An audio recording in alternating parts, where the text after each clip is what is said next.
de Atos dos Apóstolos, olhando para o capítulo 11, verso 19 em diante, diz assim o texto: Então os que foram dispersos por causa da tribulação que sobreveio a Estevão, se espalharam até a Fenícia, Chipre e Antioquia, não anunciando a ninguém a palavra, senão somente aos judeus. Alguns deles, porém, que eram de Chipre e de Cirene e que foram até Antioquia, falavam também aos gregos, anunciando-lhes o evangelho do Senhor Jesus. A mão do Senhor estava com eles, e muitos, crendo, se converteram ao Senhor. A notícia a respeito deles chegou aos ouvidos da igreja que estava em Jerusalém, e enviaram Barnabé até Antioquia. Tendo ele chegado e vendo a graça de Deus, alegrou-se e exortava a todos aqui, com firmeza de coração, permanecessem no Senhor, porque era homem bom, cheio do Espírito Santo e de fé. E muita gente se uniu ao Senhor. E partiu Barnabé para Tarso, à procura de Saulo. Tendo-o encontrado, levou-o para Antioquia, e por todo um ano se reuniram naquela igreja e ensinaram numerosa multidão. Em Antioquia foram os discípulos pela primeira vez chamados cristãos. Naqueles dias desceram alguns profetas de Jerusalém para Antioquia, e apresentando-se um deles, chamado Ágabo, dava a entender pelo Espírito que estava para vir grande fome por todo o mundo, a qual sobreveio nos dias de Cláudio. Os discípulos, cada um conforme as suas posses, resolveram enviar socorro aos irmãos que moravam na Judéia. O que eles com efeito fizeram, enviando aos presbíteros por intermédio de Barnabé e de Saulo. O início da igreja é um início ao mesmo tempo maravilhoso, pelo fato de estar repleto de ações poderosas por parte do Espírito Santo. Também foi um início doloroso, maravilhoso e doloroso. Doloroso porque os mártires sempre fizeram parte da história da igreja. Os primeiros mártires surgem ainda quando você folheia as páginas da sua Bíblia. E se você é rápido no gatilho, você pode fazer isso comigo. Você vai ver de que os Pedro e João são presos, e a coisa começa a tomar uma intensidade cada vez maior, a ponto de chegar no capítulo 7, aonde a narrativa da morte de Estevão é então trazida em detalhes. E quando entramos no capítulo 8, uma linda perseguição. Quando eu digo de linda, é porque ela produz uma dispersão grande, que faz com que os primeiros discípulos sejam espalhados, e a mensagem do Evangelho chega até Samaria. E finalmente agora, no capítulo de número 9, Saulo é convertido, porque ele está indo buscar cartas para lançar na prisão aqueles que são do caminho, os primeiros discípulos de Jesus. E nessa intensidade de crescimento, que enquanto tudo isso acontecia, Deus ia acrescentando o número daqueles que iam sendo salvos, até que chegamos aqui, quando o Espírito Santo de Deus desce pela primeira vez sobre os gentios. Final do capítulo de número 10, Pedro falava estas coisas aos gentios ainda, verso de número 44, quando cai o Espírito Santo sobre todos os que ouviam a palavra. Depois disso, por causa da morte de Estevão, uma grande perseguição e uma grande tribulação, mais uma vez vem sobre os primeiros discípulos. E o texto diz, segundo o versículo 19, que nós lemos nessa noite, que eles foram dispersos, espalhados. E essa situação gerou a realidade de que alguns foram levados, segundo a geografia bíblica nos aponta, à região da Fenícia, Chipre e uma cidade chamada Antioquia. Antioquia era a terceira da mais proeminente cidade do Império Romano. Dessas três, na ordem, era Roma, a capital do Império, Alexandria e, em terceiro lugar, Antioquia. Era uma cidade, segundo os estudiosos afirmam, de que nessa época deveria ter cerca de 500 mil de habitantes. É uma cidade grande até mesmo para os nossos dias, o que dirá há cerca de 2000 anos atrás. Era uma cidade de um polo industrial tremendo, estrategicamente situada para facilitar o comércio. E o fato de ser uma cidade com uma influência do paganismo muito presente. A língua falada era o grego. E a influência da cultura grega encontrava espaço na cultura do povo que ali chegava. Espalhados por todos os cantos, chegam nesse contexto os primeiros cristãos. E eles começam a fazer aquilo que todo cristão faz quando chega em algum lugar: anuncia o evangelho. Se há algo que eu e você precisamos entender sempre, dentro da nossa vida como um todo, no nosso dia a dia, é de que nós fomos chamados como proclamadores das boas novas. Lembra-se do texto de Atos capítulo 1, quando a promessa feita pelo próprio Senhor Jesus aos discípulos de que eles não deveriam sair de Jerusalém sem que antes do alto recebessem o poder pelo derramamento do Espírito, para que cheios do Espírito então pudessem ser testemunhas. Testemunhas. Jerusalém, Judeia, Samaria e os confins da terra. Um crente que conhece o evangelho, um crente cheio do Espírito Santo, não consegue evitar e nem consegue desperdiçar a oportunidade de falar do evangelho. A vida de Cristo em você, ela é tão radiante, a presença de Deus em você é algo tão intenso, de que você extravasa com alegria a vida do Senhor na sua vida. Todos nós somos chamados ao ministério missionário. Durante muito tempo, o trabalho missionário ficou quase que confinado a qualquer tipo de ação evangelística em terra distante.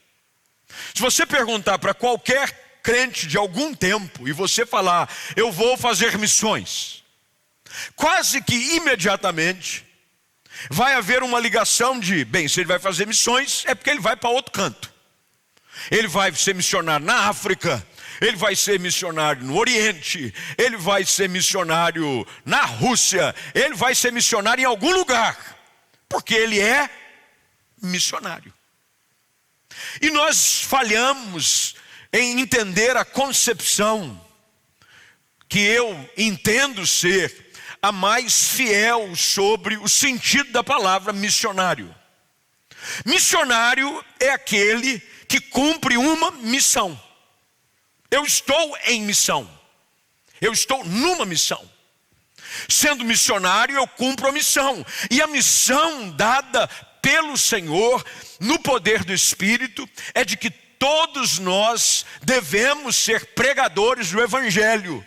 Aqui, em nenhum outro país, em qualquer canto da terra. Bem, quando os primeiros discípulos chegam em Antioquia, algumas coisas começam a acontecer naturalmente. Bíblia aberta, por gentileza, você em casa da mesma forma. Verso de número 20, diz que alguns deles, que eram de Chipre e Cirene, isso quer dizer de que a sua etnia, eles tinham algum tipo de influência da língua, da cultura, na sua herança familiar, foram até Antioquia, por causa da dispersão. E ao chegarem em Antioquia, o texto diz que eles falavam do evangelho, pregavam o evangelho de Jesus Cristo também aos gregos. Eu quero falar um pouquinho, nesses poucos minutos que temos, os cultos são mais curtos nesse período, pela restrição de horário, mas eu gostaria de que muito atentamente você mantivesse a sua atenção voltada para esses minutos, porque eu quero te dar algumas orientações de como você pode fazer a diferença onde Deus tem te enviado. Como é que nós podemos fazer a diferença como igreja e como indivíduos no lugar aonde Deus tem nos enviado? Uma das coisas que nós precisamos entender claramente é de que o meu relacionamento com Jesus Cristo, ele além de ser um relacionamento pessoal, ele tem que ser um relacionamento prático. Vida com Cristo que não faz diferença na vida de outra pessoa, não é vida com Cristo. Alguém que conhece a Jesus faz a diferença por causa da vida de Cristo nele, em outros ambientes e na vida de outras pessoas. É importante que nós percebamos e entendamos a responsabilidade de ver o mundo ao nosso redor sobre a perspectiva da palavra.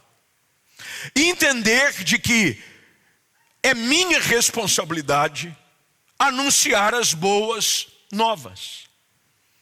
O Evangelho de Jesus Cristo, ele nos leva a enxergar a vida, o mundo, sobre as lentes da palavra de Deus. Eu não posso conhecer o Evangelho e continuar enxergando o mundo como eu antes o enxergava sem conhecer a Cristo. Quando eu conheço a Jesus, quando o Evangelho me é revelado, as lentes pelas quais eu enxergo a vida, que eu enxergo o mundo, que eu enxergo o meu propósito, são alteradas pela revelação da verdade. Conhecereis a verdade e a verdade vos libertará. Eu sou liberto do jugo imposto pelas lentes da sociedade, pelos conceitos, pelos valores do mundo, pela pressa imposta por pessoas que me tentam fazer viver de maneira tal que a minha vida esteja alinhada com a agenda do mundo. É por isso que nós, como servos de Jesus, você que conhece a Cristo e o tem como Senhor e Salvador, precisa conhecer cada vez mais a palavra de Deus. Quando você não conhece a palavra, você continua enxergando o mundo pela ótica errada. Quando eu conheço a Bíblia, eu começo a resgatar os valores de Deus para a minha vida. Os valores da família são resgatados para a minha vida. Os valores de um casamento, segundo a luz da palavra, são resgatados para o meu casamento. A forma como eu lido com os meus filhos, a maneira como eu trabalho. Quando você olha as cartas paulinas, você vai identificar claramente de que Paulo dá instruções claras de como deveria ser a forma como vivemos como cristãos em todas as esferas da sociedade. A maneira como o servo deve tratar o seu senhor, a maneira como um pai deve tratar o filho o seu pai, o marido a sua esposa, a esposa o seu marido. Porque uma vez conhecedores da verdade, não podemos mais ser guiados pela mentira, pela escravidão de um mundo que nos cega e faz com que andemos sem rumo. É por isso que quando o povo, esses primeiros irmãos, que até então, você vai ver isso, nem sequer eram chamados de cristãos. Não eram. Foi apenas em Antioquia, que você vai ver o texto no verso de número 26, que pela primeira vez, os discípulos são chamados de cristãos. Quando eles ali chegam, eles descobrem algo que Paulo enfatiza a Timóteo e precisa ser resgatado nos nossos dias. É enxergarmos a oportunidade de pregar a palavra, seja a ocasião favorável ou não. Quando Paulo escreve na sua segunda carta a Timóteo, capítulo 4, verso de número 2, ele diz: prega a palavra, esteja preparado, quer a ocasião seja favorável, quer não. E agora, dentro desses versículos que se desenrolam diante dos nossos olhos, nós vamos perceber quais são as etapas seguidas por esses irmãos que chegam em Antioquia e transformam aquela cidade num local de envio de missionários para outros cantos. Como é que a chegada de um grupo de irmãos numa cidade pagã transforma aquela cidade no quartel-general do cristianismo da época? O que eu quero que você entenda é de que a sua vida, empoderada pelo Espírito Santo, cheia da presença de Jesus Cristo, pode e fará diferença onde Deus te colocou. Uma cidade como Campinas, ela não pode permanecer igual por causa da igreja. A cidade onde você está nos acompanhando do culto online, essa semana muita gente me mandou mensagem: pastor, eu sou aqui do norte do país, eu sou do nordeste, pastor, eu sou do sul, e eu não me lembro as cidades aqui, me perdoe, mas muita gente dizendo: eu acompanho o culto. Não perca um culto. O lugar aonde Deus te colocou é para que através da sua vida se transforme num lugar de transformação, não só ali, mas também de envio para muitos outros lugares. A Bíblia diz que quando eles ali chegam, algo estava presente com eles. Olha o que diz o texto no verso de número 21. A mão do Senhor estava com eles. Todo crente impetuoso, cheio do Espírito, que se dispõe a cumprir a orientação da palavra, de pregar o Evangelho, precisa saber de que ele não o faz sozinho. Deus é com você. Quando você se dispõe a pregar o Evangelho, quando você usa das oportunidades, saiba de que aquele que o enviou é aquele que te sustenta, é aquele que te ajuda, é aquele que põe a sua mão estendida sobre a vida do povo. O texto diz que a mão de Deus, a mão do Senhor estava com eles. E muitos, crendo, se converteram ao Senhor.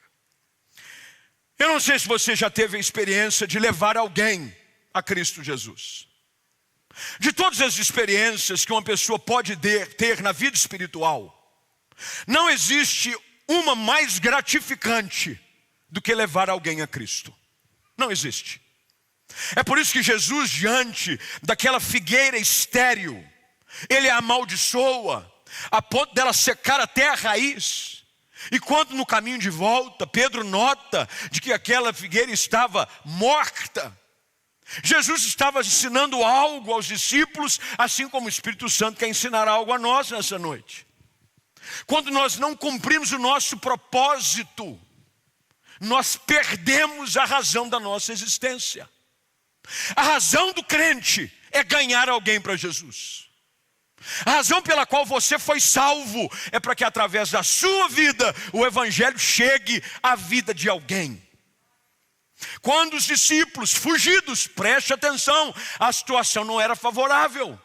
O texto no verso 19 diz que eles estavam vivendo em tribulação. Estevão havia sido apedrejado. Não era status nenhum ser apresentado como discípulo de Jesus.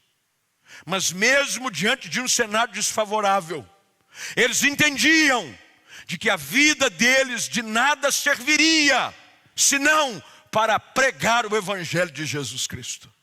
E quando pregavam, muitos criam. Tem gente preocupada: pastor, eu prego o Evangelho, como é que eu faço? Eu tenho medo de falar e a pessoa não aceitar. Queridos, quem convence a pessoa do pecado é o Espírito Santo. Nossa responsabilidade é apenas anunciar. Lembre-se daquilo, é um texto conhecido, talvez você saiba de cor. Talvez você já tenha citado em outras circunstâncias, mas Mateus 28, antes de Jesus ser elevado às alturas na presença dos discípulos, ele dá a última direção direta dos seus lábios, ali, audível aos seus discípulos: ide por todo mundo e pregai o evangelho a toda criatura. Ide, pregai. Ide, pregai. Mas ele diz: e eis que estarei convosco todos os dias. Quando eu prego o evangelho, eu tenho a certeza de que a mão de Deus está sobre mim.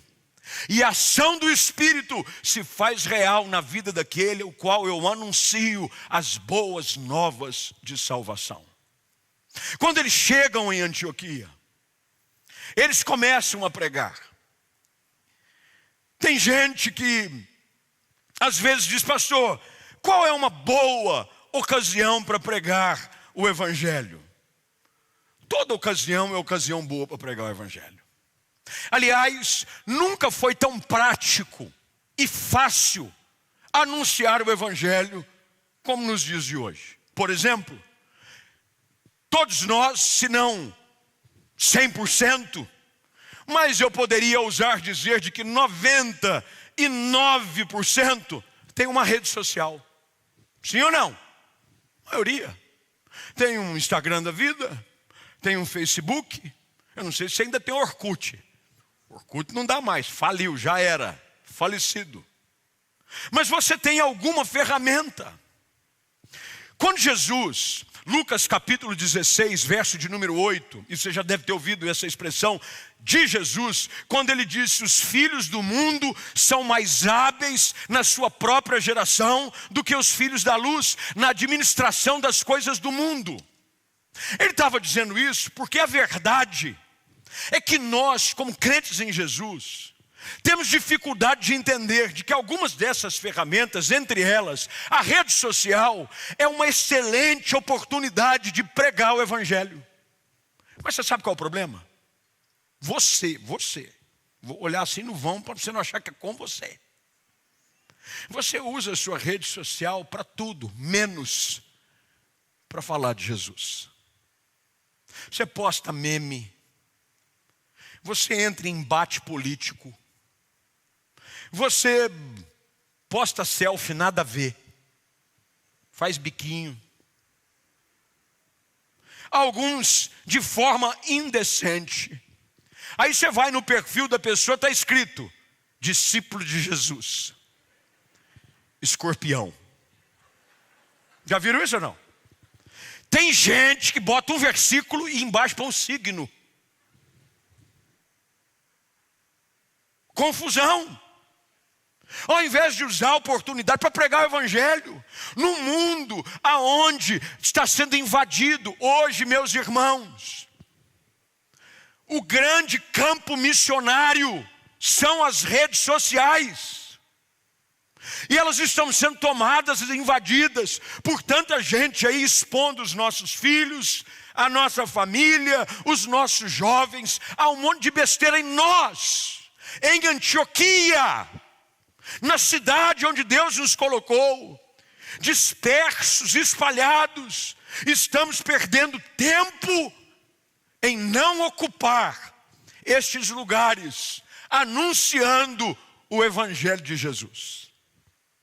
O texto diz de que eles pregam o evangelho. E ao pregarem o evangelho, a coisa é tão assim maravilhosa, que olha o que diz o texto, verso 22. A notícia a respeito dele chegou aos ouvidos da igreja que estava em Jerusalém.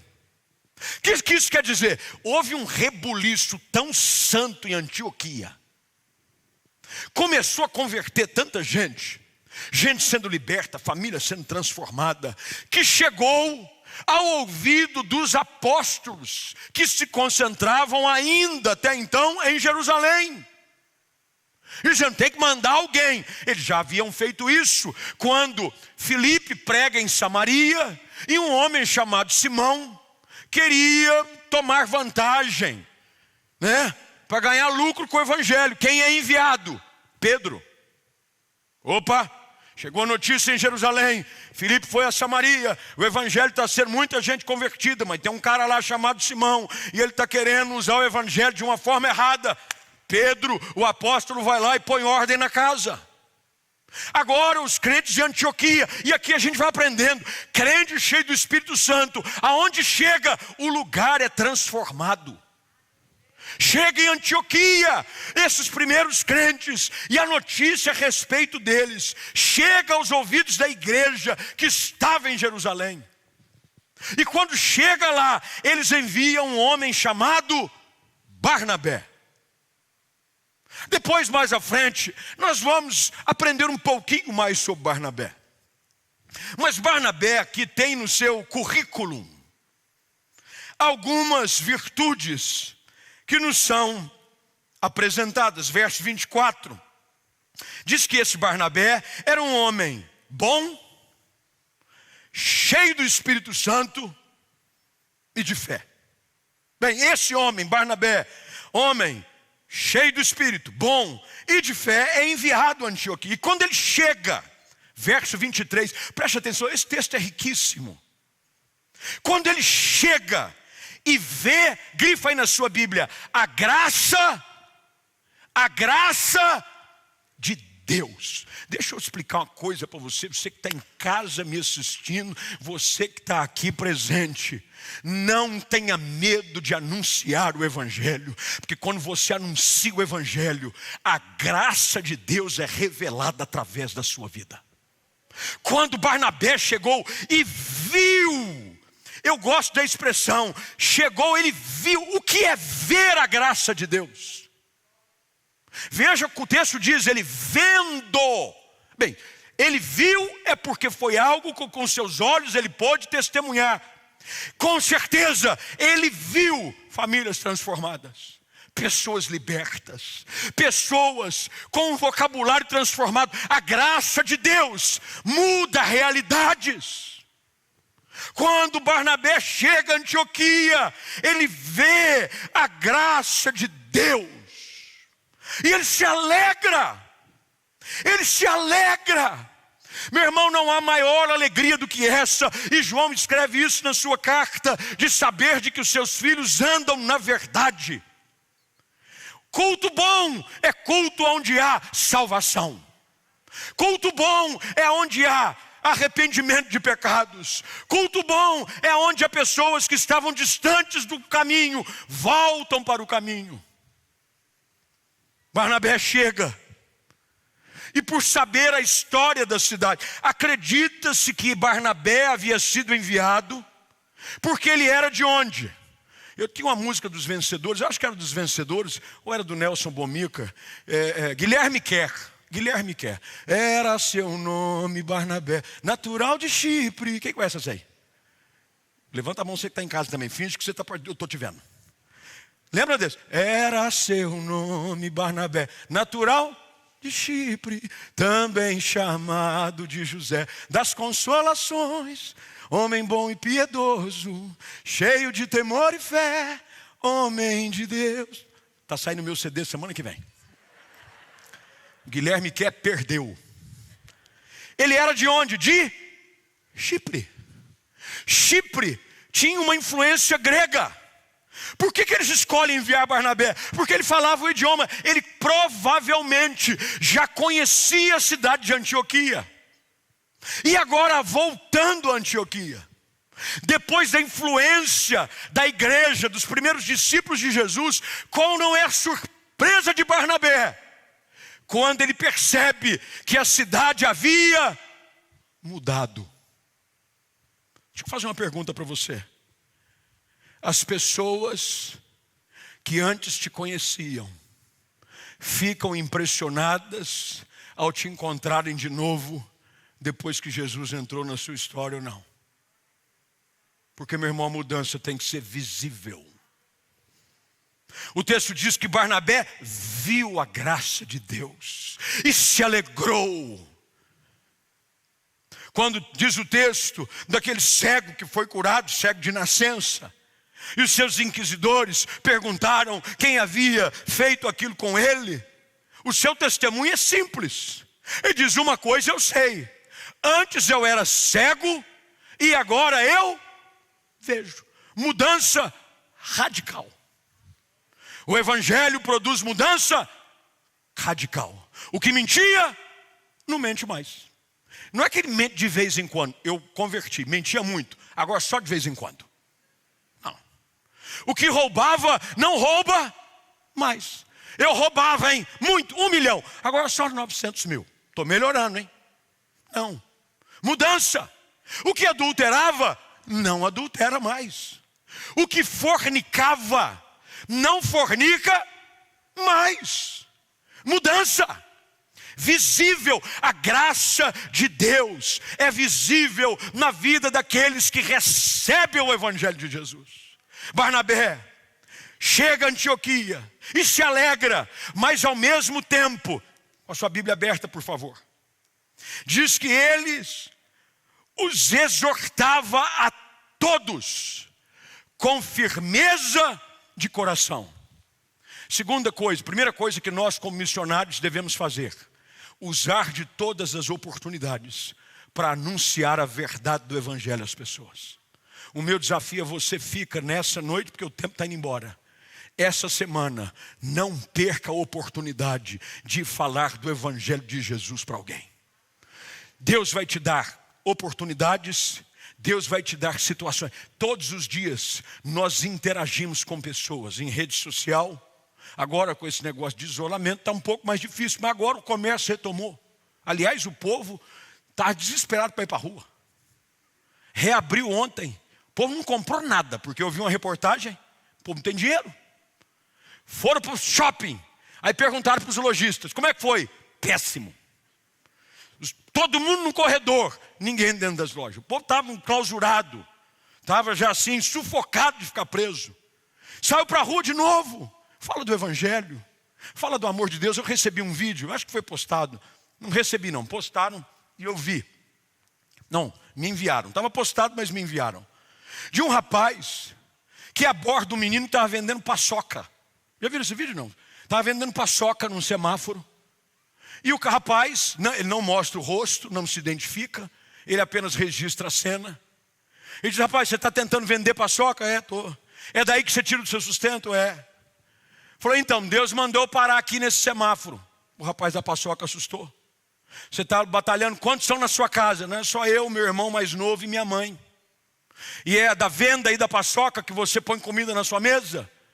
A pessoa que estava filmando perguntou, ele disse: é sim senhor. Pois é, Deus mandou eu parar aqui para te entregar uma cesta básica. Abriu a janela, botou uma cesta básica. Tirou uma outra cesta básica, deu a cesta básica para o rapaz. O menino da paçoquinha, sem entender nada. Ele falou assim: Deus está ouvindo o seu choro, o seu lamento. Você está clamando por socorro e ajuda. Eu estou aqui para ser resposta de Deus na sua vida, viu menino? E o menino começou a ficar assim, quase que incontrolável, querendo chorar. Até que o rapaz arrancou 200. É de Deus. Dá 200 nessa crise? Só pode ser anjo. Pegou 200 e disse assim: ó, R$200 para você. O menino: não senhor, não. Entrega, foi Deus que mandou te dar. Pô, se Deus mandou dar aqui, o menino para nos 200. Botou, dobrou. Sabe aquele negócio que você já pega dobrando? Você já pega querendo esconder para o cara não mudar de ideia. Vai que... E ele então, começa a sair e filmar. O menino começa a chorar. Você pode ter certeza, aquele menino nunca mais vai duvidar de que o evangelho de Jesus Cristo é real. A gente precisa entender isso, gente. Nós temos que entender de que o evangelho, ele não é composto por um vocábulo teológico. Esqueci do Senhor, porque a soteriologia. Você vai falar para uma pessoa sobre soteriologia. Sabe o que é soteriologia? Quem aqui sabe o que é soteriologia? Levanta a mão. Pastor não vale levantar a mão. Tem uns pastores que nem os pastores sabem.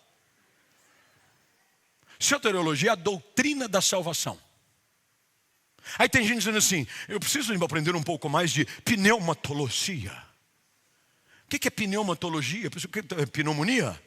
Não, pneumatologia é pneuma, vem de sopro. É a doutrina do Espírito Santo. Aí tem gente que diz assim: não, você pode ter pneumático. soteriológico, Soteldo, que não está mais no Santos, que era jogador. Nada disso. O que faz a diferença é um evangelho prático.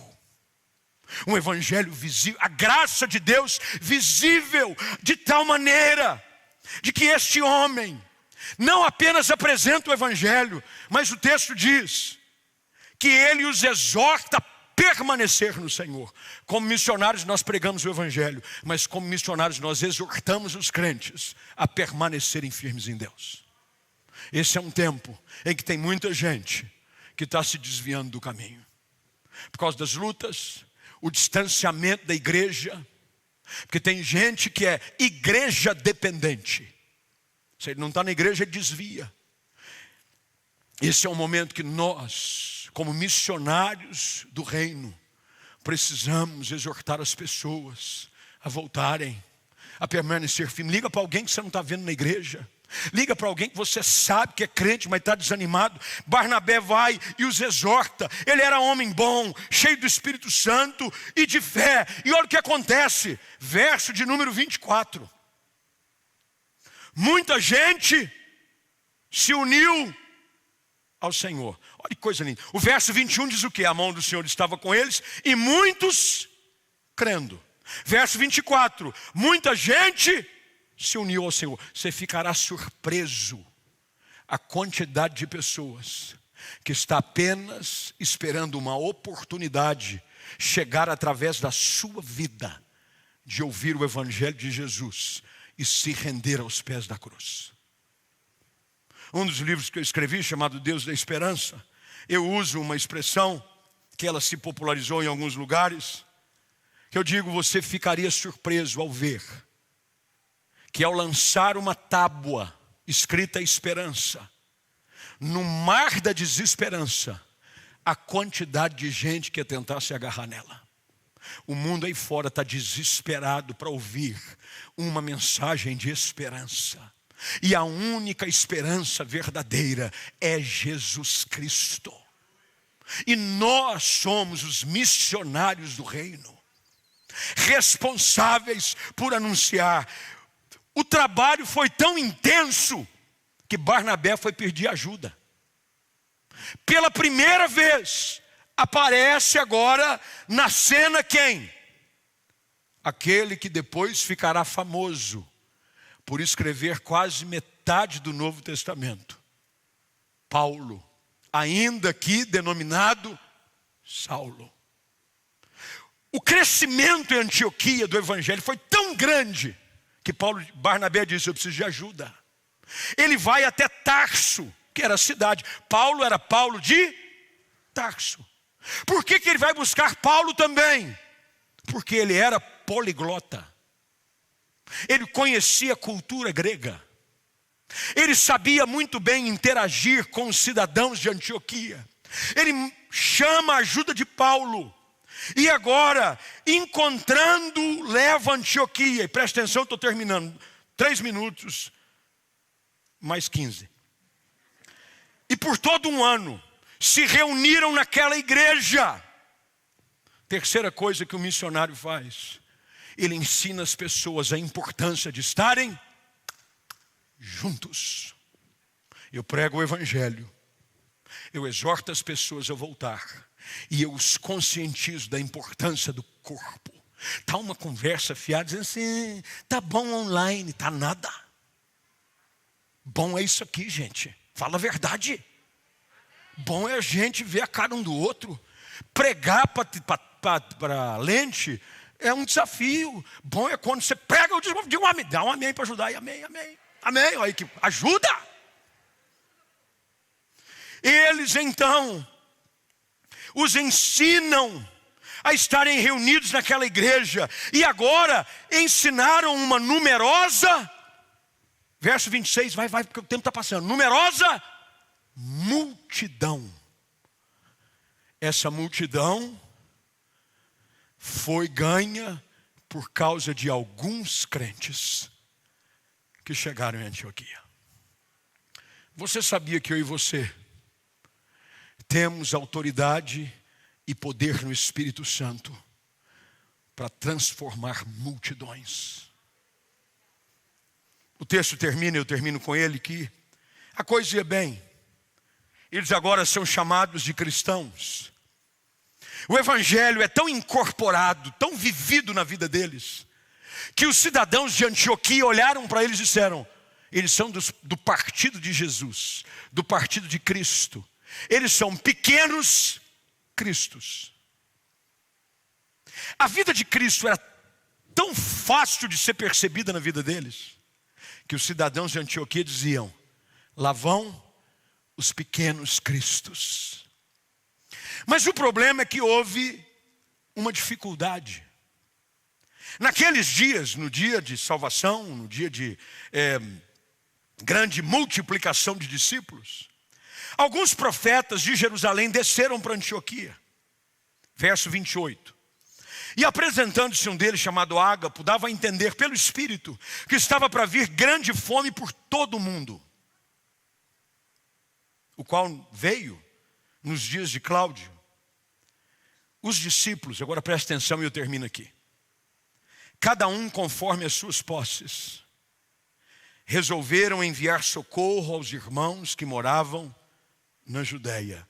O que eles com efeito fizeram, enviando os presbíteros por intermédio de Barnabé e de Saulo. Um missionário, alguém que vive o evangelho, ele não somente prega sobre as boas novas, ele não somente resgata os que estão distantes, ele não somente ressalta a importância de aprender juntos na comunhão do corpo, mas ele também é fonte de socorro para os seus irmãos. Se tem uma coisa que nós gostamos, eu fiz questão de enfatizar isso antes de nós abrirmos a palavra, é o trabalho dessa igreja de décadas com o seu ministério de compaixão. Graças a Deus, essa é uma igreja que tem uma visão de corpo. Socorremos uns aos outros. O texto diz que veio fome. Agora lembre-se, Antioquia era uma cidade próspera. E aonde a fome veio trazendo mais prejuízo, o texto diz, na Judéia. Era um povo mais pobre. Os mais abastados socorriam os menos favorecidos. Evangelho, ser discípulo, ser missionário também envolve pôr a mão no bolso para ajudar quando é preciso. Como eu gostaria de ver cada vez mais essa igreja sendo vivida no nosso meio, cada dia mais. Como eu gostaria de ver cada um de nós, você que está online e você que está aqui presente, sendo um destes, espalhados por diversas situações. Tem gente que está espalhado em hospital. Pastor, estou com um familiar meu acometido de Covid, eu tenho que ir todo dia no hospital. Quem sabe não é a oportunidade de você falar do amor de Cristo para alguém naquele hospital. Eu me lembro de uma ocasião, fica de pé você que está aqui, eu digo sempre, dá aquela impressão que vai acabar. Quem está em casa não tem essa impressão, você já está em casa mesmo, você pode estar até deitado. Eu me lembro de uma ocasião, eu citei essa ilustração alguns anos atrás, eu acho que aqui mesmo nesse púlpito. Eu pastoreava uma igreja na cidade, aqui na rua Paula Bueno, início dos anos 2000. Eu pastorei de 2000 a 2004 ali. Durante aquele período do pastorado naquela igreja, eu tive a oportunidade de conhecer um casal, do qual ele, o irmão Curti, ele casado na época com sua esposa, e ela foi acometida de um câncer muito agressivo. Ela de ascendência oriental, não sei se era japonesa ou coreana, eu acho que japonesa. O câncer a consumiu muito rapidamente. E na ocasião do sepultamento, Eu tenho isso muito vívido na minha memória. Eu fui fazer, que é uma das responsabilidades, um dos grandes tristezas do ministério, é você ter que sepultar o seu irmão, mas com a expectativa e certeza de que nos encontraremos na glória. Mas nós fomos, ela havia, durante o período final da enfermidade, pedido ao seu marido de que o sepultamento fosse uma oportunidade para pregar o evangelho aos seus familiares. Muitos que ela havia convidado durante a sua vida para ir ao culto, para ir numa igreja, se mostravam bem relutantes, bem fechados ao evangelho. Aí o irmão Curti disse para mim: pastor, ela expressou o desejo de, no sepultamento, que fosse um culto evangelístico, o senhor pregar o evangelho. Eu disse: ok. Tem certeza? Tenho certeza. Eu falei: vamos embora. E nós pregamos o evangelho. Pregamos o evangelho. Em meio à dor da perda, ele sepultando a sua esposa, os seus filhos e netos, chorando a partida da mãe, da avó, o evangelho pregado. Depois de um tempo, eu não me lembro quanto tempo depois, eu ainda estava na própria igreja, na Paula Bueno. Eu só saí em 2004 para estudar fora do país. Ele me procurou e disse: pastor, eu tenho uma boa notícia para dar. Eu falei: pois não. Muitos dos que estavam no velório naquele dia confessaram Jesus como seu Senhor e Salvador. Por que eu estou usando esse exemplo? Porque a oportunidade para pregar o evangelho é toda hora. Às vezes a gente fica assim meio acovardado, envergonhado, quando nós temos pouco tempo, gente. O momento de anunciar o evangelho é agora. E é o que Paulo escreve aos Romanos: como, pois, ouvirão, se não há quem pregue? Como que as pessoas vão ouvir? Vai só depender do culto online? Nem todo mundo assiste culto online. Tem gente que convive com você, que só vai ter a oportunidade de ouvir o evangelho através de você. Você é o agente responsável de Deus para anunciar as boas novas a essa pessoa, para sua família, em algum lugar. Portanto, o meu desejo nessa noite é que você saia daqui deste culto presencial e deste culto online com essa responsabilidade de anunciar o evangelho para alguém. Se eu vou, no que depender de mim, eu vou falar do amor de Deus. As pessoas vão ver a graça de Deus na minha vida. As pessoas vão ver que o Espírito Santo, não se preocupe, a mão de Deus vai ser sobre você. Se você é crente, cheio do Espírito, Deus vai falar através de você. E quando você falar, você vai ter a rica oportunidade e a alegria que Barnabé teve de ver pessoas transformadas pelo poder do evangelho. Você está preparado para isso? Eu queria hoje que nós orássemos juntos. Você que está aqui presente, você que está em casa, que você levantasse as suas mãos para os céus e que você pudesse dizer: Senhor, me usa. Eu quero ser um instrumento nas tuas mãos para transformação de vidas. Eu quero ser um proclamador das boas novas. Ó Deus, que através do meu testemunho, da minha vida, do meu casamento, se as pessoas olharem para o seu casamento, elas são abençoadas. Se as pessoas olharem para a sua família, elas são impactadas pelo que o evangelho faz. Porque o nosso maior testemunho é o nosso estilo de vida. Que você possa dizer: Senhor, usa a minha vida. Eu creio que o Senhor pode usar a minha vida para pregar o evangelho, para encorajar alguém, para fazer as pessoas entenderem a importância de estar junto. O Senhor pode usar os recursos que o Senhor me deu para socorrer pessoas. Senhor, nessa noite nós como igreja, Nesse momento de tanta necessidade no mundo, onde as pessoas estão preocupadas quanto ao amanhã, quanto ao futuro, quanto à eternidade, foi-nos confiada a palavra da verdade. Desperta o teu povo, desperta a tua igreja, desperta cada um destes que está em casa online. Nos seus ciclos de amizade tem gente que convive há tanto tempo com amigos e nunca falou de Cristo para eles.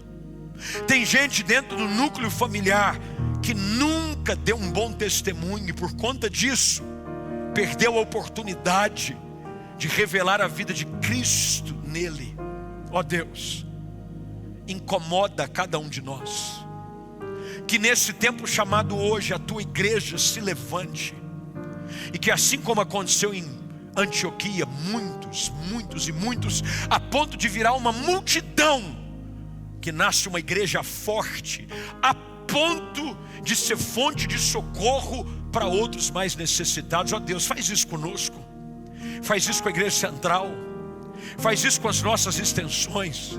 Faz de nós uma igreja evangelística, uma igreja missionária cada vez mais. Faz de nós uma igreja preocupada cada vez mais. Senhor, eu te dou graças, porque através da história de tantos anos, de tantas décadas, nós temos vivido este evangelho. E agora chegou a nossa vez. Ó Senhor, desperta a tua igreja.